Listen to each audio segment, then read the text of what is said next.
reviewing your estimate, you may see two different part types, OEM or opt-OEM.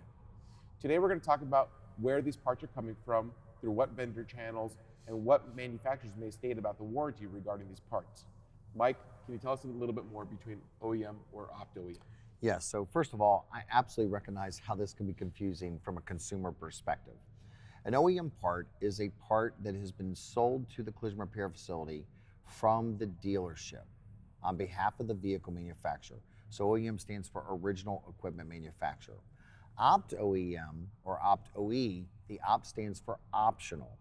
That is a part that someone is claiming is an OEM part, but it is not being sold to the collision repair facility through a dealership channel, right? Now understand that dealers will only warranty, or OEMs will only warranty parts sold through their dealership channel.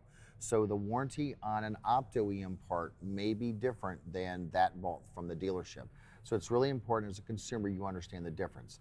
But at the end of the day, remember, as a consumer, you sign the repair authorization and you choose what parts go on your vehicle.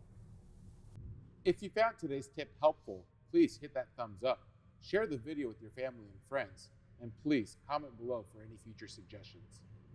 These videos are made possible by the Society of Collision Repair Specialists. SCRS and their members are committed to the future of the collision repair industry, as well as serving you, the consumer. For more information, visit scrs.com or click in the description below.